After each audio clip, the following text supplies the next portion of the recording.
si është të jetosh jetën në mbrojtje të së drejtës. Sot për herë të parë do kemi rastin që të dëgjojmë rrëfimin ekskluziv e një prej avokatëve më të njohur shqiptar në vendin tonë, zotrin Aser Raufi. Kënaqësi ju kemi sot në Prizma, në televizionin tonë, që për herë të parë ndoshta të njohim ca detaje interesante, të cilat jam shumë e sigurt që publiku i gjerë ndoshta edhe nuk i ka ditur dhe do t'i dëgjoj sot për herë të parë. Faleminderit që na e dhe këtë mundësi. Kënaqësi edhe për mua. Unë dua ta nis nga rrënjët tuaja, meqense se sigurisht rrugtimi juaj kaq i gjatë në avokati nuk është fare i rastishëm, meqense ju kemi juve në studio. Unë dua që ta shfrytëzoj rastin të kujtojmë edhe dy figura shumë të rëndësishme përveç të jetës tuaj. Unë dua t'i kujtoj edhe për kontributin e madh që e kanë dhënë në këtë vend në drejtime të ndryshme. Do e nis me babain tuaj, që është Sejdi Raufi, një nga avokatët e parë shqiptar në vendin tonë. Ka studiuar në Itali, për këtë do flasim pak më vonë, por nga ana tjetër edhe nënën tuaj, e cila erdhi nga është Korçare, në fakt ishte Korçare, një mësuese e cila po ashtu ka dhënë kontribut të madh në arsim. Ne kemi ca fotografi surprizë, të cilat do të kërkoj nga ju që t'i shihni dhe ndoshta të më tregoni se cilat janë kujtimet më të bukura që i ndani me ata. Në këtë moment, kur ndaleni dhe i shihni këto fotografi, çfarë janë gjërat e para që ju vinë në mendje nga prindërit tuaj? Kjo fotografi është dikun ku unë kam pas 15 apo 16 vjet, duket, ashtu. Skënderë vllai im, që ishte gazetar, por edhe jurist, por ka punuar në gazetari. Po, ja dedikoj jetën në gazetarisë, ai ndryshe nga ju. Por jurist ishte edhe, domethënë tër familja, meshkujt e familjes jurist, si tradit. 5 vjet kemi pas dallim. Ai ndrojës para 3 viteve. Ishte një publicist dhe shkrimtar. Gazetar i njohur. Nana ime si thatë nga Korça me luftën prej 41 ka Maqedoni me partizanat. Në atë kohë ka qenë e mitur bile, 17 vjeçare. Baba im po ashtu prej Italisë, është demobilizuar dhe ka në atë kohë në Jugosllavi, në Maqedoni konkretisht, dhe janë takuar praktikisht në frontin e Srenit, se e di dhe ka pas gratë kapitanit. Në atë kohë, baba im, si në Padov ka krye filozofinë e pastër, dhe si mbasë notë dhe ka qenë student i mirë, jashtëzakonisht i mirë me 9-320-30, i ruja të doset, por për fat të keq këtu juridikën e kriti për 2 vjetë, mbasi ju llogaritën e disa semestra prej Padovës, dhe 58-ën, duke kërkuar në atë kohë pluralizëm, kishte problem me udbën e atëhershme dhe u burgos në burgin e Idrizovës për 58 deri në 63-ën, edhe dosin ja kam përpunua, vetëm për një fjali që ka lip pluralizëm praktikisht, ka qenë kundër monizmit, kundër sistemit një partjak. Ai del prej burgit 63-ën praktikisht para tërmetit një 2-3 javë, edhe fillon me avokaturë 66 me 27 maj. Domethënë rrash para 60 vjetëve, 6 decenijeve. 50 vjetorin po ashtu edhe si kujtim për babaun tim e festuam. Po, pak ditë më parë është shënuar 60 Para 10 vjetëve, edhe tash para disa ditëve me 27 maj, 60 vjetorin, dhe vazhdojmë të tjenë. Patjetër. Megjithëse përmendet që në fillim vëllaun tuaj, unë patjetër duhet ta potencoj faktin që kam pasur nderin dhe kënaqësinë që të bashkëpunoja me të në fillimet e mia në radio televizionin e Maqedonisë. Ai ka qenë një nga doajenët e gazetarisë, e tha dhe ju ka studiuar për drejtësi në Shkup, mirëpo krejt jetën e tij ja dedikoi gazetarisë deri në fund. I rritur në mesin e 3 motrave dhe 2 vëllezërve, e the që meshkujt e familjes tonë kanë zgjedhur drejtësinë. Ka qenë ndonjë imponim, se ne shpesh e quajmë si imponim i ëmbël që vjen ndoshta edhe natyrshëm duke parë prindrit tanë, duke ndjekur modelin e tyre. Sa ka ndikuar te ju, keni ndjerë ndonjë imponim ose ka qenë komplet vendimi juaj që ndoshta të studioni dhe të zgjedhni drejtësinë? Që të rregoj drejt, kam dështa të studioj drejtësinë, desha të bëhem mjek. Të medicinën të studioj, po ishte ideja e babas tim që të ketë një farë trashëgim të avokaturës. Zakonisht është e kundërta, prindrit duan fëmijët ju bëhen mjek, te ju pas ka qenë e kundërta. Po, që nuk është mirë edhe kur përzihet prindit, do dëshira e por si do këtë jetë. Se po e thoni këtë? Tjetër e përsëri kështë e zgjedh tash, drejtësi kështë e zgjedh mbasi ma u deformova profesionalisht këtë zanat si të them. Ndoshta edhe më mirë që është më bani pishman praktikisht. Me dy që në karrierën e time 40 vjeçare që kam ndihmuar. Mjaft rasteve që kam, mund të them lirisht që kam shpëtuar për burgit shumë persona, ndoshta me qindra me mi, po edhe për burgit përjeshëm, edhe do të them që kam pas kontribut në ato tragedi që kanë ndodhur te klientët, posaçërisht te entiteti shqiptar, dhe mendoj që mund të vazhdojmë edhe tutje me sukses. Cilat janë kujtimet më të bukura që ndani me vëllain tuaj, me Skenderin tashmë i ndjer?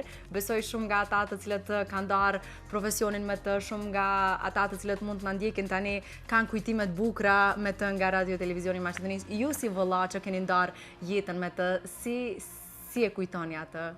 Si tash më parë ish më i moshuar, son 5 vjet dallim.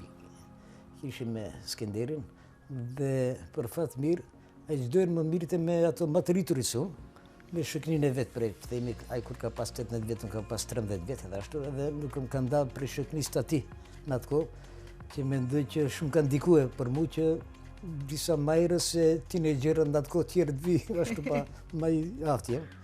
Është marrë shumë me muzikë, edhe bile ka edhe kanë që ka... Me vërtet bohem, publicisht bohem, por ka edhe kanë që ka incizuar, ka trashëguar për fat keq unë jo, atë prej nanës time, nana ime ka kënduar shumë mirë, njëna prej motrave poshtë Rushja, motra e dytë, më e vjetra, ama nanën time bile në Korçë ka njohur si Bilbili i Korçës, shumë zanë mirë ka qenë, bile dhe si mësuese dhe ka dhënë edhe landën e muzikës. Përndryshe është mësuese gjeta një dokument që dhe vetë u befasoa para me dhëni prej 45-ës shtator, muaj shtator ai ka dhënë mësim në Struk, po më ndën Dibër, po në Midurakën Bukoviq ku e bamu tim kanë jetuar, që 57-ën vinë Shkup praktikisht, dhe sot përpara kemi jetuar në Qarshin e vjetër, kemi pas shtëpi, para tërmetit, dhe zyrën e ka pas njëtën dhe rrugë, praktikisht 50 metra distancë prej zyrës që është tani, sot.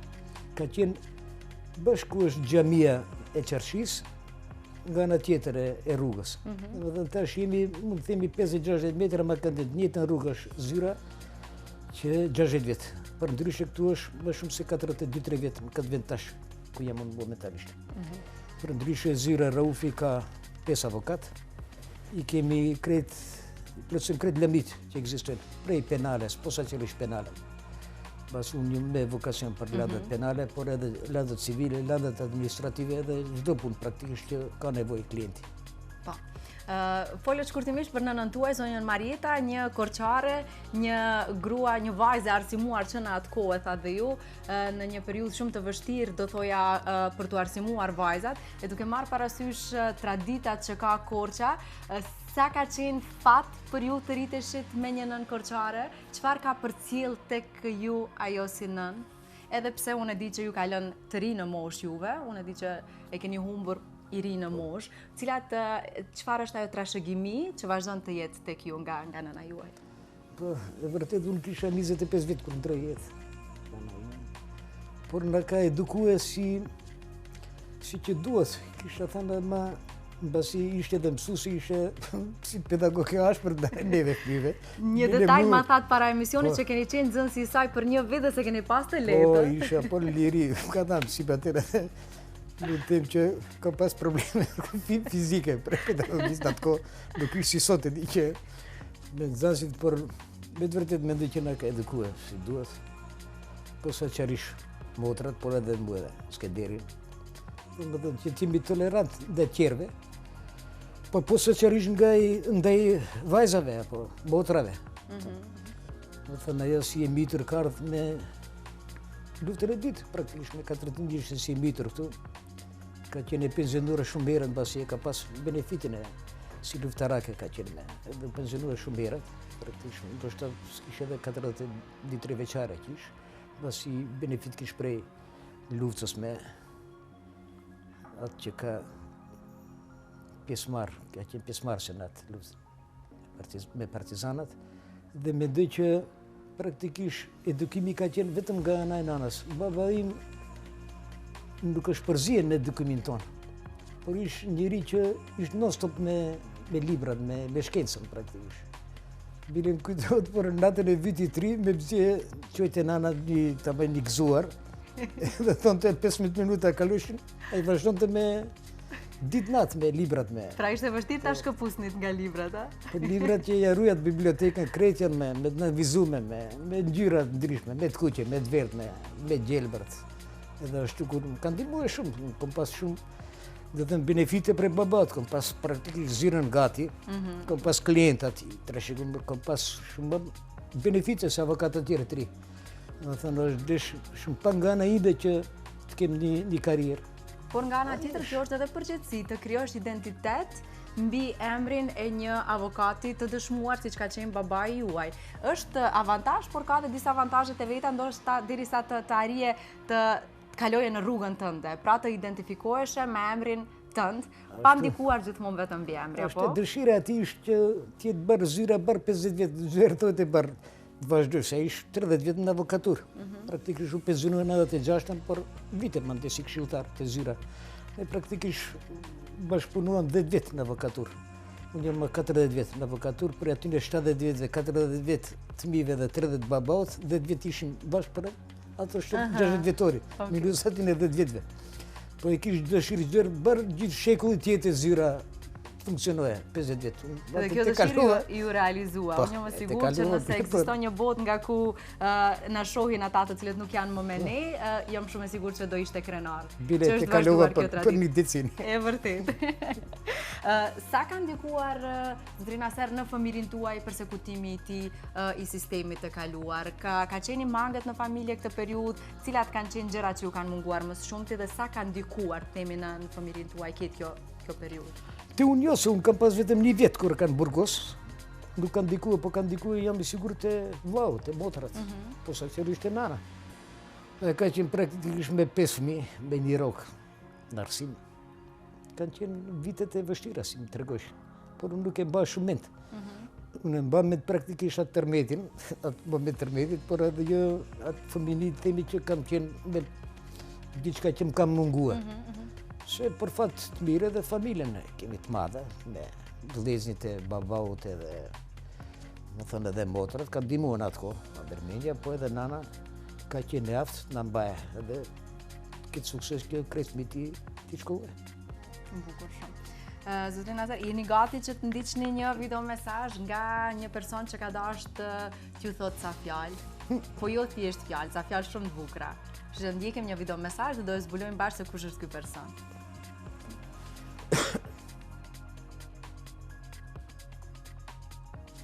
Daja im, apo nano, ashtu siç e thërisnin ne më të vegjëlit e familjes, ishte dhe është një dajë të cilën do ta dëshironte çdo nip e çdo mbes. Gjithmonë në humor të mirë, me batutat e tij thumbuese por shumë origjinale, ai ishte dhe është tylla e familjes, çdo herë i gatshëm për të ndihmuar dhe për ta bërë çdo ndej familjare të veçantë dhe plotshëm. Më kujtohet kur të gjithë mblidheshim për ditëlindje ose për ndonjë festë ose për vitin e ri në shtëpinë e gjyqit në Shkup, ai e kishte për zakon të na bënte grumbull neve fëmijëve dhe organizonte kuizet e tij tipike me pyetjet më atipike dhe më interesante. Kurse ne duhet të mendoheshim mirë për t'u përgjigjur. E në fund do të shpallej fituesi i cili do të merrte çmimin e merituar të diturisë. Si daja më i vogël, por edhe për nga natyra e tij, ai ishte më i afërt dhe një njeri tek i cili mundesha të drejtohesha sa herë që kisha nevojë. Dhe këtë ai e bën me shumë dashuri, jo vetëm me familjen, por me të gjithë shokët dhe të gjithë ata të cilët kanë nevojë për ndihmë, por edhe thjesht për një bisedë. Kemi ndarë dhe kemi bërë shumë kujtime bashkë. Nanok, jemi krenar që të kemi, të duam shumë, ke qenë dhe do të mbetesh gjithmonë inspirim dhe daja më e mirë në botë. Nipi juaj, Ardi, është djali i motrës tuaj. Po, djali. Çfarë ndjet në momentin kur pat këtë video dhe krejt këtë çfarë tha Ardi për ju? Po, të kujtime të rikthehen atje, si kemi fesuar ditëlindjet. Vitin e ri, vitet e ri, ditëlindjet. Se nana ish shumë filantrope, si të them, nana ime, dhe kishtë qefë që të bledhe misafir, zërë. Po thuj se gjithë të shtuna, po, për vikende ishin do koktele, po, ishin të ne, në shpi. Për dalin babaute nuk ishë shumë era kaj, zërë me livin, po kur e dërgojte në opera e zite gjumi, u zi ishin për muzikë, nuk ishu për kundrazi nanës. Pas kanë qenë tipa të kundërt. Zakonisht thonë për një jetë suksesshme duhet t'jem plusi dhe minusi, duke që nëna dhe baba juaj pas kanë qenë të Unë i kam për fat keq babat me talentin e muzikës, Skënderi nanës, edhe njëna motër si tash Rushja. Rushja kanë gjatë me të vërtet me talentet për muzikë, ama po socialisht ndjeri Skënderi. E kishin qizu bile dhe kanga dhe të shumë muzikë. Ishte me të vërtet edhe bëjmë edhe gitarën e kish zakonisht kur kish kohë lira ashtu në për vikende me gitarën non-stopisht, apo në pushime kur shkonim. Ai ishte lideri i grupit, i për ato. Atmosfera e grupeve. Ati i përmendin në fund të videos edhe ato kuizet tipike me pyetjet më atipike. Pra janë mbledh fëmijët dhe ju i keni bërë këto kuize, duke që nuk pas ka qenë edhe shumë e lehtë të jetë. Një prit tuaj. Nana ime dhe në bajte një si shpërblim, basi ishim krej student, si të njëtën dhe krej si qytetar akademik të imi, bajte si në fund vitit a i që ma shumë prodhime, a i mirë të pensionin e nanës, detor. Edhe vetëm unë isha a i që i mirë si shpërblim, ishin gjërës të tjerat, po sa që rivlau, se njerë vetëm për një provim dodhim ja morat, shpërblimin të imi ashtu. Ne ndashëm ade përsëri, ma ish kefe. Në bënë të si konkurencia, që si stimull. Në atë kohë pensionet ishë shumë dhe, pension luftarak të imi, si sot shumë bile kishim edhe stimull këtë sen. Sigarë, drënde sigarë, kush ma shumë provime ka nëmë. Binem këtojt një sesion i Kjershorit, dhe është 11 provime, një sesion që kabitore bashkë për ato të fakultetit ato. Basi i kisha për shpërblimin më shumë. Në atë kohë me atë shpërblim të imi, mund është shkojsh një muj ditë në deta, po, diko. Wow! Si tash. Ashtu në stimulojt e dinte që qëfar stimulit ti të. Ndërsa tani me pensionin nuk i mashroj letë fëmijët. Tash me pensionin nuk mund të rinstruk shkosh.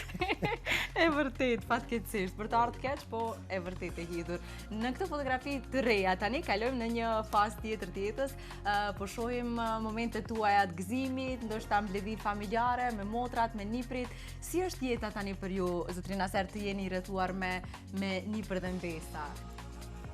Ne kishim si tradit për nanës time me 6 janar kur u lind nipi i parë, Valoni, është për ndryshe violinis në opera, baletin e Makedonis, dhe kishim tradit që çdo 6 janar këtë blidhemi si familje. Bile dhe sot e sot mund të temi jo me atë dinamika, po jo me atë kënaqësi, pasi ndruan jetë edhe dhëndri i motrës të madhe, doktor Haruni, por edhe dhëndri tjetër i motrës dytë, Nusreti, dhe Skënderi, dhe praktikisht nuk e kemi atë atmosferë, atë ambient, apo atë kënaqësi kur mblidhemi, por si tradit kanë betë si të një farë kujtimi. Nga nana ime që çdo herë e festonte atë ditë, basi nipi i parë ish lindët me 6 janar, edhe ashtu si bas vitit 3 ishte ambienti edhe i ka ngel që është për cilë. Edhe mbet edhe sot. Dhe mu them që edhe nuk mban mend për fat mirë, di që të kemi pas do një përleshje ndërmjet vlla, motra apo diçka. Shumë homogen si për edukimin e nanës time ka caktuar. Duke që fryma e saj ka si pesë gishtat e dora, domethënë asnjëherë s'ka pas ndonjë problem tani, ndonjë grindje apo ndonjë pacifike. Bile që edhe sot me 3 motrat ashtu në atë traditë. Kjo ka shumë rëndësi dhe ne e dim ndikimin dhe rolin e nënës në këtë harmoni të familjes dhe duke qartë që ju e pas keni pas këtë dhe vazhdon t'ju shoqëroj fryma e saj, edhe pavarësisht faktit që nuk është më në mesin tuaj. Unë dua të ndalem shkurtimisht edhe njerë të familja juaj, të na tregoni se si e kujtoni Bukovicin e familjes tuaj, çfarë kanë qenë ato lojra që i keni ndarë bashkëmoshatarët tuaj, cilat janë kujtimet nostalgjike që i mbani me vete edhe sot pas kaq shumë vitesh. Pasi barë 7 vit kur kam lindur në atëre dhe erdhëm Shkupën shumë pak mbamet themi, po i mbamet verës kur shkojnë. Vizitat, besoj, zakonisht janë këto kujtime që i mbajnë. Verës zakonisht shkojshim, ka 10-15 ditë është edhe më shumë. E mbamet edhe kur ishe edhe tërmeti, mbas tërmeti që shkojshim edhe më shpesh, në kone tërmetit bash, i verës, shkojshim bas që edhe duhesh edhe shtëpia ndërtohet, se gjisa kujtë të rëzuhe për shtëpisë. Për fat të mirë bash, ditën atë mëngjezin e tërmetit praktikisht e ndroj vendin vllajim nuk fletin në atë pjesë ku ra gjisa e shtëpisë, një farë kësmet që thonë një farë fati, ama basi u bë kjo nuk mundesh që të përdorët, në atë kohë ishim më shumë në Bukovic shkonjim, bile ndeshim. Kujtime shumë të mira si, kom pas me vërtet edhe fëmijë të mirë, në moment atë projnë si si një lumi vogël në atë kohë, atje lashëm në atë kohë. Ka qenë me të vërtet. Ka qenë një familje vërtet, është shijuar natyra, është shijuar shoqëria, bile dhe ajo pak bukë që e keni ngrënë, besoj ka shiju shumë më mirë sa s'ka pas internet, nuk ka pas telefone, s'ka pas teknologjia, ka pas shëknije, dhe ma mirë ka qenë, nuk ka pas, është si sot që është për fat keq e loja, nuk kanë familje, është ndryshe ka, një jetë virtuele ka, kemi qenë ma ndryshe, pas gëzim, dhe të ime, për përsende shumë të vogla, në kanë gëzuar, ka egzistu mirë njohja. Apo kujtime, ajo është me ferialet, apo me grupet time, si pre shkollës, pre 8 veçarës, ku me të qëshin. Mba me për një majnë, për 2 majnë, ekskurzionet kër i bashën, zakonisht ishin. Sot i mba me të. Shumë ndryshëm, si ta shërinia që jetë. Si fëmi, sa jeni sill aty rreth e rrotull zyres që tashmë është ka shënuar 60 vite ekzistencë. Ka qenë pjesë e rutinës tuaj apo ka qenë babaja i që ju ka marrë për të qëndruar aty thjesht për frymëzim? Nuk do të besoni e më në për vitit parë që studiova, më shkojsha te zyra e babait. Nuk të para asaj jo? Para asaj jo, kur fillova të studioj juridikun, dhe më thënë pre atër shkolla dhe më mendoj që shumë kam mësua dhe shumë përvoj kom pas edhe më kanë ndihmuar shumë për fakultet. Dhe më thënë ajo përvoja, praksa që e kam pa atje.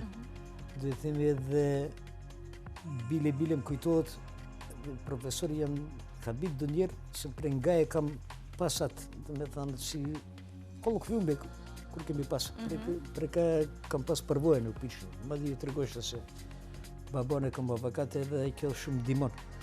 Shumë kanë dimu edhe për provimin e jurisprudencës, më thënë, ajo përvoja, është punë e madhe me të vërtet në avokaturë, se avokaturë është zanat, me të vërtet zanat, si zanat të tjerë, por edhe si student, tanë kohën e studimeve, praktikisht shumë kom qenë të zyra. Ka 2 orë apo ka 3 orë, edhe t'ju them, drejt në atë kohë bile edhe nuk kisha avokat, baba imi kisha licencën numër 19. Ka pas, në thënë, 20 avokat, pas 13 Makedoni, do të pasë. Numëri licencës time është 199, më thënë që për 85-ës, që më 41 vjetë, nuk ka pas edhe shumë konkurencë në avokaturë, themi si është sot.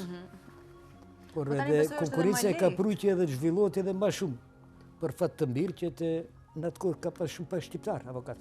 Babaj me dhe që ka qenë avokat i parë shqiptar. Unë sa jam informuar, bili ish prokurori i ndjerë me gjatë Elizi i shkrytin liber për avokaturën shqiptare, që kam edhat e shof që nuk ka pas para saj, po fati mirë që zhvilluhe shumë të shqiptarët avokatura si profesion. Nuk gëzojmë që çdo ditë shof një firma ashtu, një avokat të ri, bile tash duke artë të alsati pash, disa jem që si kam ditë, me të vërtet gëzojmë, në atë kohë s'ka pas, ka qenë çuditjesh. Bile dhe kohën unë kur bëna avokat, besë që ka pas ma shumë se për në shkup, bisedojmë, për dalim të ana epologot, apo të to Agostari, libra sigurisht ka pas ma shumë, por shkupi për fatë që s'ka pas 5-6 avokat në atë kohë, foli për 85. Edhe mu them që është një numër i volitshëm, i mirë tash dhe do të ketë edhe ma shumë, i sigurt. Urojmë shumë. Po nga kjo distancë kohore, nëse i ktheni periudhës së studimeve tuaja, provimit të jurisprudencës që përmendët ju, dhe sfidave që kalojnë sot studentët, si e shihni ju situatën? Ka qenë atëherë më herët që ti mbaroje studimet e avokaturës, apo tani? Ka qenë shumë marrant, unë e shoh krahasimin, do të themi. ai provimi i jurisprudencës ka qenë me vërtet diçka të merë. Që më kujtohet, unë kam qenë 6 muaj praktikisht në karantinë. Prej trenerkës dhe pijamës s'kam dalë jashtë, kujtohet 6 muaj, shumë më rënd ka qenë. E shoh edhe prej që ka dhe një avokati tash që dha provimin, domethënë tash është bash shumë më lehtë. Ndoshta si test. Ja, në atë kohë duheshte para 5 gjykatëse me vërtet me përvojë, duheshte krejt me pyetjen t'ja shpjegosh. Jo me test sistem si tani që është sa jam informuar, po duheshte me vërtet që shumë i përgatitur. Dhe për fat të mirun e dash mos i ndihmoj shumë përvojat e babai, e dash me njerat, domethënë ka pas raste që ka 3-4 herë, zakonisht ajo mesatari është 3-4 herë që të rikthehen te provimi. Domethënë problemi i madh të tipet e provimit. Shumë më lehtë është sigurisht. Po.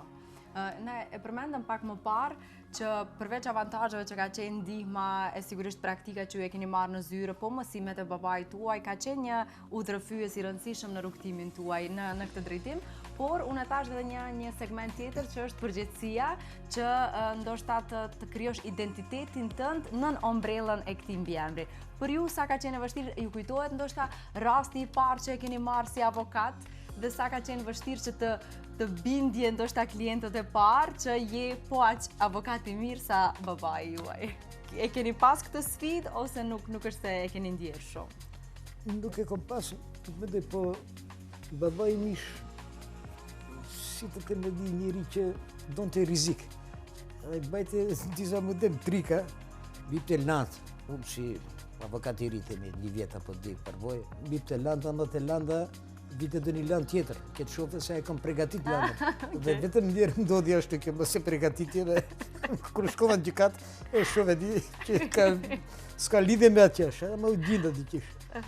Më kujtoj që rasti i parë unë kisha ndoshta vetëm 1 vjet përvojë si avokat, baba im ish një vrasje 3 të akuzuar, baba im ma dha 1 klient, unë t'jem me atë, ish një rast që 3 vetë, mbitë 1 person edhe të 3 ishin të akuzuar për vetë vrasjen. A ishë nënde e pari ime për vrasje, rasti shumë i rëndë, dhe mendoj që mandej prej ati rastit dole i vullnetit unë edhe që mire me penalen. Dhe ai rasti i parë që fillimisht për ato 3 të akuzuar, ishëm unë, baba ime dhe një avokat tjetër, Makedonas ishin, atë mba me të atë rast. Dhe që edhe mirë kaluar, me meritat e babaut ju. Që une e kam pas pregatitur, po më mbrojtja ka qenë e pregatitur prej, ai ka qenë ai. Vetëm ish njëri filantrop dhe njëri që donte t'ju ndihmojë të rive, avokatëve të ri. Shumë kadra ka bërë, ka ndihmuar shumë gjykatës, ose të me emra, që edhe shqiptar, po saqërisht domethënë që kanë marrë përvojë për babautin. Kish kënaqësi kur i mësonte këto studentët të tebe. Më që mësojshin të tebe që bashkë. Ish kënaqësi që t'ju mësoja, po në pyetje, di si profesor, pyetje bante. Ish me të vërtet njëri që donte të bëne, edhe ka bë kuadra kështu të avakaturës, gjyqtar. E përmendet këtë rast, por unë dua pak të ndalem tek disa nga rastet më të vështira, në të cilat sigurisht ju e keni marrë përsipër që t'ju udhëhiqni disa nga proceset më të rënda gjyqësore. Një nga to është rasti Monstra, por jo vetëm, keni pasur edhe shumë raste tjera. Zotëri Nasar, ekziston një rast apo një proces gjyqësor që ka ndikuar edhe emocionalisht tek ju, që ndoshta e keni punuar dhe e keni bërë me shumë zemër? Ndoshta pikërisht në këto raste kur sigurisht dihet pafajësia, por për të dëshmuar e njëjta duhet shumë punë dhe shumë mund nga ana juaj. Është një rast i tillë që ju ka ndryshuar nga brenda juve si avokat? Po mu të që përveç dhe përgjithësi kreto raste që mbahen mente dhe që do mbahen mente për gjithmonë, nuk do prej Sopotit apo Brodecit apo lagja Tribave apo Mostra. Por mund të them edhe, kam thënë njëherë në një intervju ashtu që rasti Brodecit një përshtypje ashtu më emotive, si të them. Basi ka qenë një rast me të vërtet që ka pas sakrifica pa pas nevojë.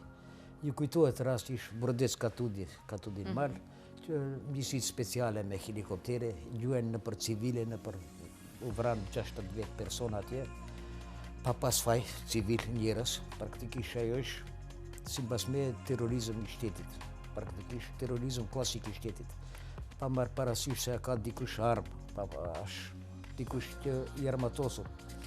Mandi si burgosën njerës që s'kan pas lidhje me atë rast. Ka pas njerës të armatosur, por ju kujtohet që ato që në rati, praktikisht ato 4 persona, që unë i mbrojshëm mandi, ato të parat, ato nuk ishin prezent, kur unë mbajt gjykimi.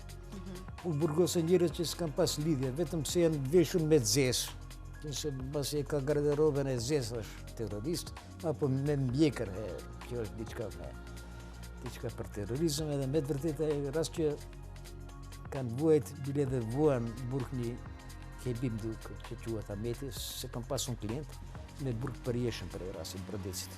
Po, Hebib Ahmeti, unë se kam pas atë klient, ama e di që kaluan me burge nga 10 vjet, pa pas asnjë farë faj. Po, si edhe të rastet tjera, ishte monstra. Se praktikisht vetëm Sopoti ishte rast që u demontue 100%. Monstra u demontue në them 60-70%. Nëse fillimisht ishin 7 të dënuar me burg përjeshëm, po në fund dol që 3 vjet të kenë problem, po edhe nuk është edhe epilogu. Mbasi kemi në gjykatën e Strasburit këtë rast, mendoj që mund të rikthehet, edhe duhet të rikthehet. Për aty në praktikisht 3 vjet që mbetën me burg përjeshëm, vetëm jeni është Agimi është këtu në burgin e Idrizohës. Dhe do të shohim se çka do të jetë në epilogu me gjykatën e Strasburit, është duke shkuar mirë, si për lagjen e trimave. Ato stadiumet e pari ka kaluar mirë dhe mendoj që mbasi është thye mbrojtje flagrante këtu, mendoj që ka shanset e mëdha që të rikthehen këto të di raste. Urojmë shumë që në fakt drejtësia të vijë në vend. Aktualisht jeni duke punuar me tragedinë më të madhe që i ndodhi këtij vendi, me rastin Koçan, që duket që do jetë një rrugë e gjatë. Ne e folëm para se të nisim emisionin. Si e shihni krejt këtë proces? Sa mendoni që e vërteta në fakt do vijë në vend? Filloi shumë keq, ju e dini si medium që filloi shumë keq, me të vërtetë nuk ka jurist që ka thënë që është akus dhe kvalifikimi i rastit që si duhet, është shumë e gabuar për fillim.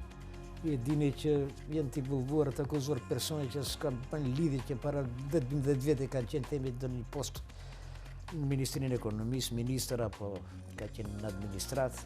Dhe në thënë një gabim krucial që do të ketë edhe pasoj edhe fundi praktikisht i landës. Se si fillimisht me gabim ashtu të keq si në këtë rast, nuk mund edhe fundi të jetë i mirë si mbas meje.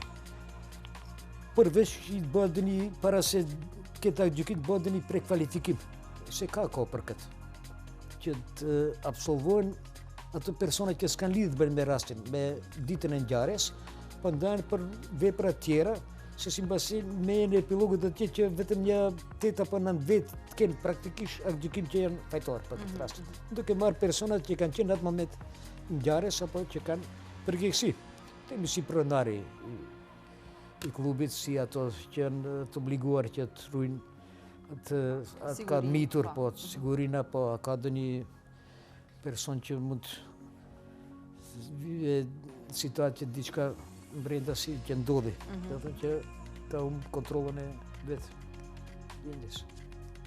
Mendoj që do të ketë shumë problem këtë rast, bile dhe tash fillimisht diktohen edhe problemet, detektohen dhe me thonë që fillimisht është e gabuar, dhe mendoj që do të jetë një interval kohor shumë i gjatë që të zbartet këj rast, dhe që të ketë përfundim. E qartë. Zotrin Aser, pas krejt kësaj që thatë, unë ndala tek disa nga rastet ndoshta më të vështira, proceset më delikate, pak më komplekse në cilat keni punuar dhe jeni duke punuar aktualisht. Si e vlerësoni gjendjen e sistemit të drejtësisë sot? Pse njerëzit, pse popullata kanë humbur kaq shumë besimin në sistemin e drejtësisë në këtë vend? Janë pikërisht të raste që mendoni që janë rezultati i krejt këtij dëshpërimi? Që sa herë që ndodh diçka e tillë, ne dyshojmë shumë që do zbardet dhe do vijë drejtësia në vend të vet. Nga buron krejt kjo? Po të buron si mbas me prej diskriminimit, themi. Fillimisht prej diskriminimit vetë pale. ndryshe shifin një person që është entitetit Makedonas, ndryshe një që është shqiptar, fillimisht edhe këtu është e padrejtësia. Ju shifni që edhe sasia e burgeve të burgosëve është shumica për fat keq shqiptar, dhe mendoj që është e qartë që ka korrupsion te gjykata, te prokuroria, ka kuadra shumë dobët, mbas janë kuadra partjak. E dini që para akademisë Fatjubaja, akademia që zgjidhen gjykatësit, se këtu ka patjetër që të ketë filter se kush do të kalojë. Ishin ato kuadrat të partive që u bën gjykatës dhe prokuror të paaft, jo me kvalitet. Duhesh që sipas meje kemi shumë avokat të aftë, po socialisht nga Tetovës dhe Gostevari nga tanë, duhesh që ato, në atë intervali kohor para se të jetë para kusht akademia, duhesh që ato të jenë si me eksperiencë. Keni ju avokat ka 15-20 në avokatur, që kandidoheshin atë, por nuk mushin, mëse s'ka qenë partia apo diçka s'kan pas do një link që t'in atje, me dhe që edhe atje është arsyeja, pse është mos besimi. Si thash, po korrupsioni që është i qartë, më thënë më dihet, po edhe që në shumë raste që janë me të vërtet raste kruciale dhe sensitive që politika e merrat thënë të vetën që përzihet në të raste dhe praktikisht punohet me direktiva. Por krejt puna është problemi është mos integriteti i vetë prokurorët dhe gjykatësve. Nuk i keni me integritet as gjykatësit as prokurorët dhe shifni që është një frikë të vetë gjykatësit praktikisht. Janë si me thënë, si detyruar gjykojnë ashtu si ana e politikës e cakton epilogun e dinë edhe këto rastet e fundit që ndodhen, që rastet me mazutin edhe rastet tjerë që janë ma raste kruciale, po edhe rasti mostrës themi këto, rastet lagjetrime, këtu praktikisht dihen para kohës, dihen nga gjykimet, raste që dihen se si do të jenë dënimet praktikisht. Po pra parashikohen në një farë mënyrë. Ka dikush faj, ama jam me skenarët politikanët të bëme para saj, jam i bindur. A ka shpresë në këtë aspekt? Po ka shpresë vetëm, ka shumë mozaike, jo vetëm korrupsione, jo vetëm kuadra, ka shumë punë për të punuar, ka për temelit, po shpresë ka, si jo. Ka shpresë basi dalin kuadrat mirë, po sa cilisht e ne, të shqiptar, shumë kuadra më të fort, me përvoj, Themi kemi 1% prokurore goxha të madh te prokuroria, mungon te penale, kjo është punë edhe partive politike që duhet këtu një angazhim i madh, praktikisht të gjykate penale s'ke shqiptar, s'ke 1% shqiptar, sa din 3 shqiptar gjykata s'ke. Ta llogaritën konservatje di që nuk është për trafik, nuk është me rasti te penale konkretisht, te gjykata penale, ti nuk ke di gjykata prej 50-60 sa janë, domethënë të inkaduar këtu. Këtu duhet punohet te penale. Te gjykata civile po ashtu edhe atje, po jo në atë sasi aq të keqe sa është te penale, po shumë më rëndësi te gjykata penale të kemi. Këtu është ajo që vuajtje e klientit, praktikisht burgi apo. Po socialisht procedura parapraktike vetëm një gjykatës, që do shumë shumë tjenë. Po pra. Te krimi organizuar vetëm një gjykatëse, që prej 10% nuk i vjen, prej 10 gjykatëve. Duhet ki numër patjetër, shtohet edhe atë shpejt. Urojmë të ndodhë. E tani nga profesionit kalojmë pak tek një pjesë tjetër ta ulim pak krejt këtë që thamë deri tani. Zotëri Naser, si është një ditë e juaja kur jeni larg sallës gjyqit, kur ju nuk jeni në zyrën duke punuar, çfarë bënin kohën tuaj të lirë? Se në hapje tash, si është jeta e tij kur nuk ka angazhime dhe pastaj i rash pishman se tash jo më sigur që gati 90% të kohës një me angazhime. Po atë 10% që e ke, si e shfrytëzon? Ma shumë se 10%. Ma shumë se 10, është si ta bjeti babau ti me dikit jem në stop i angazhuar ditë natë në libra. Me të vërtet vetëm flente edhe ditë natë. Ai paramendon edhe diellave shkojnë në punë. Në zyrë shkojnë diellave. Wow. Bile njerë ju të paktën diellave nuk shkonin në punë. Jo, aftunave nuk shkojnë. Bile aftunave nuk shkojnë, ka më shumë kohë. Unë kujtohet një rast bile shkoj diellën vetëm me majs në punë.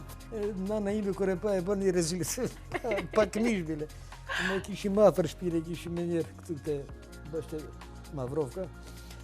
Kam kohë për hobi, e kam natyrën hobi, kam një vikend shtëpi në Katlanov këtu afër, 30 km për Shkupit, e kam shumë merak natyrën, shëtis në për këto livada si të tem, por edhe kam pasoj vitrazhin, jam si vitrazh artist, bëj prej ngjyrave silikonit vitrazh, fotografia ashtu. Talent kaloj më shumë interesant. kohën, po, ato gjamat ashtu me ngjyra silikonit, po më shumë për Pra, pas keni një dozë arti brenda vetes edhe ju, nuk qenë keni pa atë. kam menduar bile si të pensionom, kur do të pensionom, se ne edhe si kemi të limituar në avokatë më likin vetët. Është mirë apo keq? Kjo është përparësi ose jo? Përparësi. Është përparësi. përparësi, Do të mund të sigurisht, punoni po. deri kur të ndjeheni që mund të punoni, Po, të do të kontribuoni. pensionom, sigurisht, ma merr mendja vetëm. Shëndet, ama kisha dëshirë të kem një atelje për vitrazh, për fotografi, Okej. të bëj vitrazh. Kishte marrë me atë hobi themi. Edhe bile nga Ohri apo Struga, afër liçenit, afër natyrës, ashtu kështë e kaluar. Edhe tash më Ide plaka shumë më e edhe më bukur plak kjo. kur të bëhem edhe më plak se tash. Po, gjithsesi ide shumë e bukur, konsiderojeni këtë. Si edhe plus edhe më plak.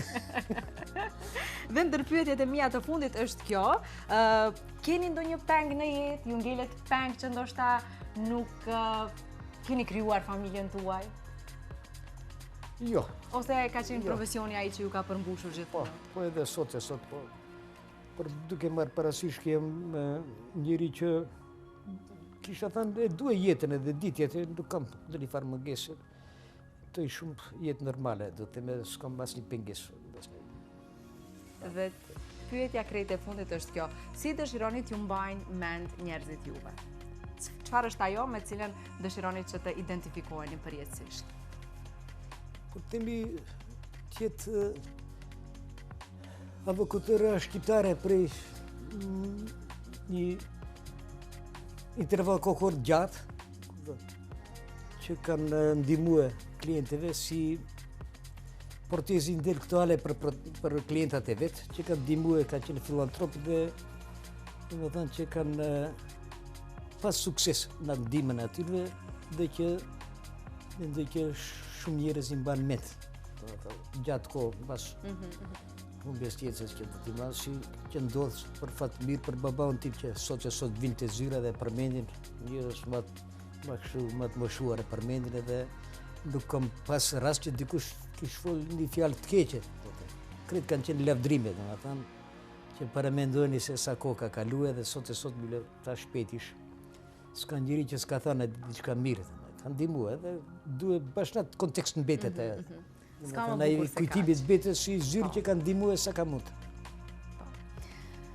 Unë ju falenderoj shumë për pjesëmarrjen, ju falenderoj shumë që na e dhe këtë mundësi që për herë të parë t'ju njohim, do thoja, në krejt dimenzionet tuaja, në krejt ngjyrat tuaja.